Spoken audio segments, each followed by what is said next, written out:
New York City, 1977. A time of disco fever and urban grit. But under the shimmering lights, a darkness lurked. People lived in fear. A shadow stalked the streets. His name? David Berkowitz. But the city knew him as the son of Sam. Berkowitz preyed on young couples, his weapon a .44 caliber revolver. He left fear and heartbreak in his wake. This is the story of his crimes and the city that lived through a nightmare. Richard David Falco. That was his name at birth. Born to a single mother, Betty Broder, in Brooklyn, New York, his early days were marked by uncertainty and instability. Betty, unable to care for him, made the heart-wrenching decision to give him up for adoption, but his life was far from ordinary. The adoption process brought him to the home of Nathan and Pearl Berkowitz, a middle-aged couple who had longed for a child. They renamed him David Richard Berkowitz, hoping to give him a fresh start and a loving home. Born in 1953, he was adopted by Nathan and Pearl Berkowitz. They named him David. David's childhood was troubled. Despite the Berkowitz's best efforts, David struggled to find his place in the world. The suburban neighborhood of the 1950s, with its manicured lawns and picket fences, was a stark contrast to the turmoil he felt inside. He was a quiet boy, prone to fits of anger. His adoptive parents noticed his mood swings and his tendency to isolate himself from other children. They tried to provide him with a stable environment, but David's inner demons were relentless. Some said he was bullied, others that he was a bully himself. The truth was likely somewhere in between. David's interactions with his peers were fraught with tension. He often found himself at odds with other children, leading to frequent altercations and a growing sense of alienation. He seemed to struggle to fit in. School was a battleground, a place where he felt constantly under siege. Teachers noted his intelligence but were concerned about his lack of social skills and his inability to form lasting friendships. As a teenager, he developed a fascination with fire, setting small blazes that grew larger over time. This dangerous hobby was more than just a cry for attention. It was a manifestation of his inner turmoil. The fires he set were a way to exert control over a world he felt increasingly disconnected from. This was a warning sign, a glimpse into a mind slipping towards darkness. The small fires were just the beginning. They hinted at a deeper, more troubling fascination with destruction and chaos. As David grew older, these tendencies would only intensify, leading him down a path that would forever change the lives of those around him. What transforms a person into a killer? It's a question that haunts us. In David Berkowitz's case, the answer is complex. Some experts pointed to his troubled upbringing, his feelings of isolation. Others focused on his increasingly bizarre behavior. He claimed a demon, speaking through a neighbor's dog, commanded him to kill. Whether delusion or a desperate attempt to escape responsibility, one thing was clear. Berkowitz was a deeply disturbed individual. His actions were not those of a sane mind. Berkowitz's reign of terror began in the sweltering summer of 1976, a time when New York City was already grappling with economic woes and rising crime rates. The city, bustling with life and energy, was about to be plunged into a nightmare. His first victims were Donna Lauria and Jody Valente, two young women enjoying a summer night, shot in a parked car. The city was shocked and horrified by the brutality of the attack. It was a crime that seemed senseless and random, leaving the community in a state of fear and confusion. Who was this son of Sam?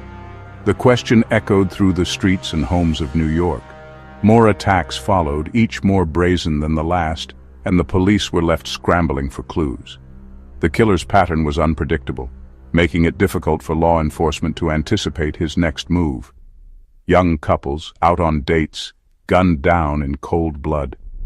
The randomness of the attacks meant that no one felt safe. Fear gripped the city, and the once vibrant nightlife began to dwindle as people chose to stay indoors rather than risk becoming the next victim. People were afraid to go out at night. The streets that were once filled with laughter and music became eerily silent. The fear was palpable, and the sense of community began to erode as suspicion and paranoia took hold. The police worked tirelessly to find the killer, but he always seemed to be one step ahead. Despite their best efforts, the son of Sam continued to elude capture, leaving a trail of fear and devastation in his wake. The pressure on the police force was immense, and the public's demand for justice grew louder with each passing day. With each attack, the pressure mounted. The police held press conferences, appealing to the public for any information that could lead to the capture of the elusive killer. They analyzed every piece of evidence, hoping for a breakthrough that would end the terror. The media frenzy grew, fueled by the chilling letters Berkowitz left at the crime scenes.